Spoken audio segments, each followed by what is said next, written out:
One evening, as I was sorting out the wardrobe in the hallway, I heard someone say, "Open the door." I went to the door. The corridor outside was quiet. I was about to leave when my hands moved on their own, groping for the door. "Let me in." I shuddered as if I had touched something unpleasant. I jumped away from the door and pressed my hands to my chest. They were trembling.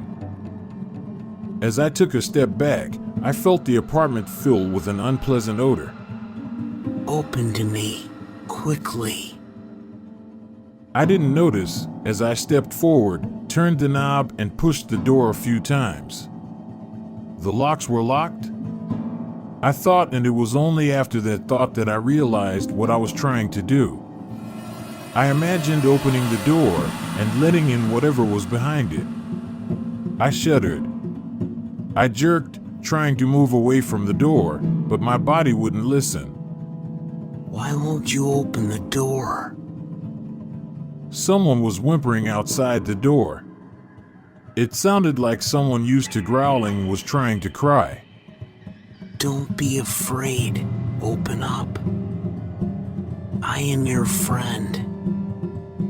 My body was not listening to me at all.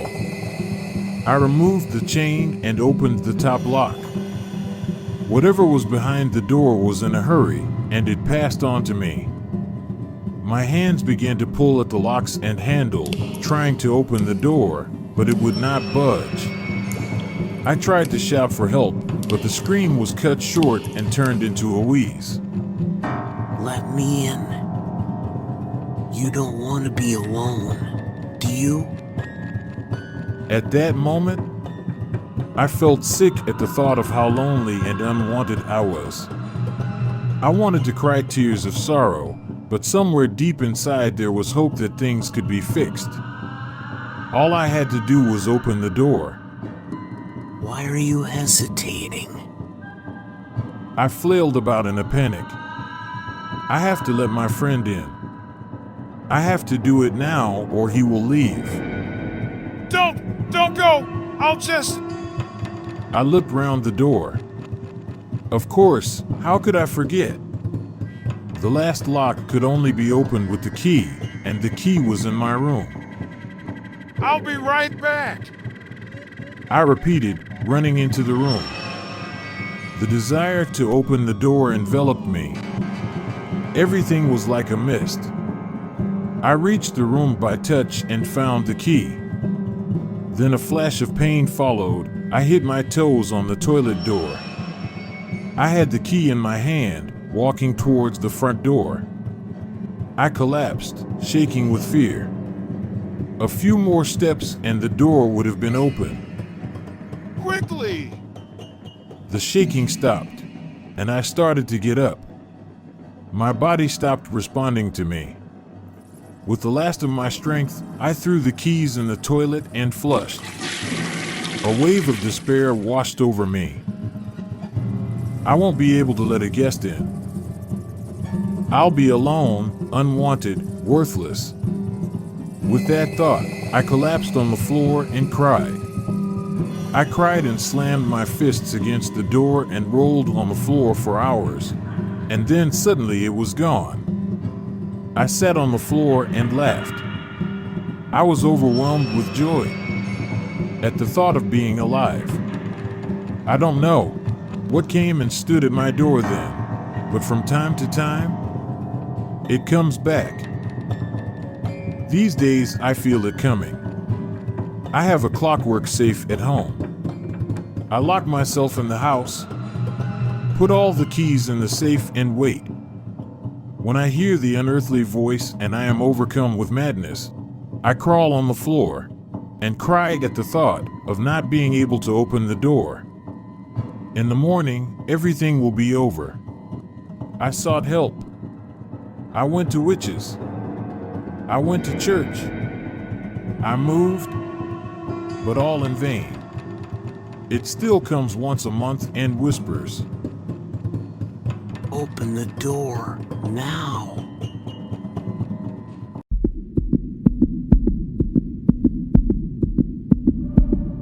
Hidden deep within the dark and eerie woods, surrounded by twisted trees and overgrown shrubs, there stood an old cabin, abandoned and full of secrets.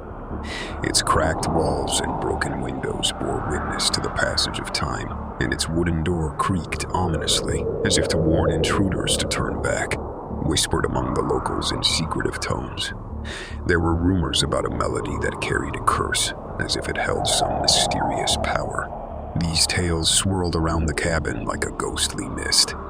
It was said that a musician had once lived there, and he had composed a hauntingly beautiful melody that had summoned a presence from another world. These stories were passed down from one generation to the next, deepening the cabin's reputation for being eerie and strange. Ginny, a young pianist, always curious about the unknown, heard the stories and felt a strong attraction to the charm of the cabin. She couldn't resist the urge to play the mysterious melody on her cherished grand piano, her fingers eager and itching to create the enchanting melody. Despite the warnings she had heard, she bravely embarked on a daring adventure to find the cabin, driven by an unwavering determination to uncover its secrets. As Ginny delved deeper into the dense forest, her senses sharpened and her heart raced with excitement. The gnarled branches seemed to reach out to her like bony fingers, and the rustling leaves whispered in an unsettling harmony, almost as if they were guiding her to the cabin's whereabouts. Every step she took felt like a pact with the unknown, as the forest itself seemed to pulse with an electrifying tension, holding its secrets close, yet tantalizingly close to revelation. Finally, she came to the cabin, a dilapidated building that stood before her like a haunting relic of the past. The atmosphere was heavy with an unearthly presence, and a shiver ran down Ginny's spine. Undaunted, she pushed open the door, which creaked, and the musty smell of decay filled her senses. Upon entering, Ginny's eyes widened in awe as she took in the traces of the musician's existence. Cobwebs, resembling a spectral tapestry, swayed delicately in the breeze against the walls, while moonlight seeped through the cracks in the roof, casting haunting shadows across the room. With trembling fingers, Ginny approached the majestic grand piano in the center of the room, its once gleaming surface now obscured by a layer of dust. Tenderly, she caressed the keys, feeling a rush of exhilaration coursing through her veins. This was the culmination of her anticipation, the very moment she had longed for. Without a moment's hesitation, Ginny positioned herself in front of the piano and began to play. The melody flowed effortlessly from her fingertips, harmonizing with the eerie atmosphere of the cabin. The notes swirled through the air, weaving a haunting symphony that seemed to echo not only within the cabin's walls, but out into the world beyond. As Ginny continued to play, she experienced a strange sensation, as if the melody was coming to life. It was as if the music had a mind of its own, pulling her further into its captivating embrace, making it impossible for her to resist its enchantment. Her fingers moved with increasing fervor, entranced by the enchanting melody. Suddenly, the atmosphere in the cabin underwent a chilling transformation. The air grew colder and shadows flickered and swirled on the walls. Sarah's heart skipped a beat as the realization hit her. She was not alone. With a quick turn, she scanned her surroundings, only to find emptiness.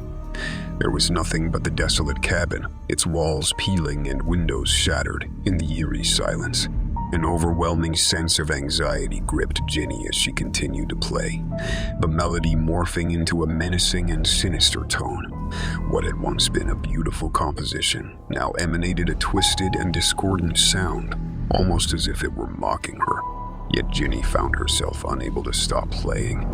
She was trapped, caught in the clutches of a musical enchantment that tightened its grip with every fleeting second. In a startling moment, the piano keys beneath Ginny's fingertips came to life and descended of their own accord.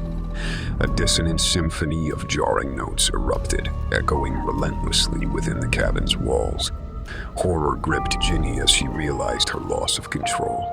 She was but a helpless spectator, trapped by the power of the cursed melody. It had claimed her as its instrument in this sinister symphony of darkness. The shadows in the cabin seemed to animate, swirling and contorting as if driven by an unseen hand. Ginny's initial delight turned to sheer terror as she realized she had awakened a malevolent presence within the confines of the cabin. Her fingers trembled on the keys, but the melody persisted, growing louder and more turbulent, as if compelling her to play with greater speed, force, and volume.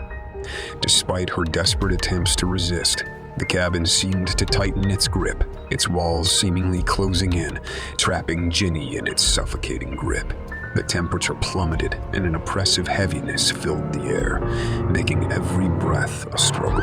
Numbness gripped Ginny's fingers, rendering them almost lifeless. Yet the cursed melody persisted, emanating from the piano in a cacophony of dissonant and demonic tones, intensifying the nightmarish ordeal.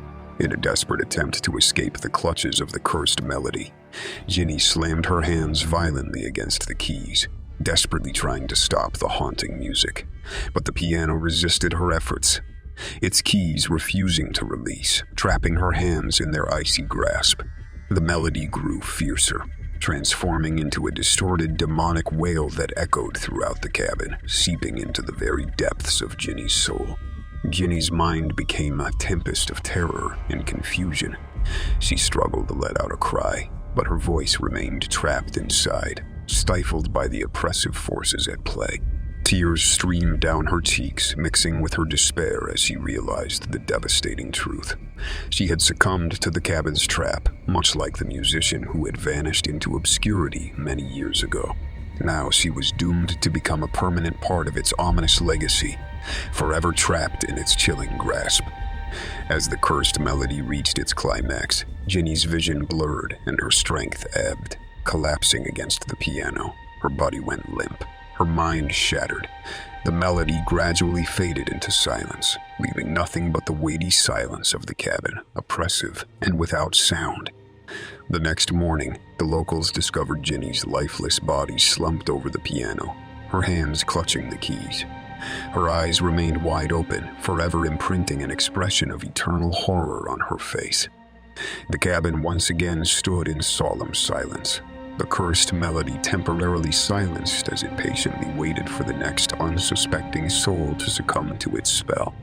Since that fateful day, the legend of the haunted cabin has grown, accompanied by tales of the cursed tune and the tragic demise of Ginny, the pianist.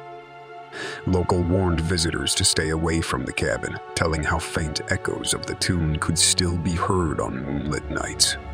A chilling reminder of the malevolent power emanating from within. The warnings continued, serving as a grim reminder to all who ventured near the cabin of its lingering, menacing presence.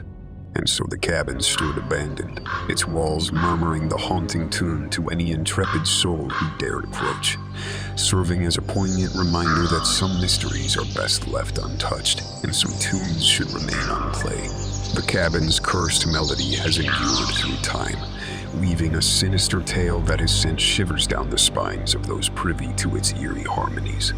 A chilling legend that has endured through the ages,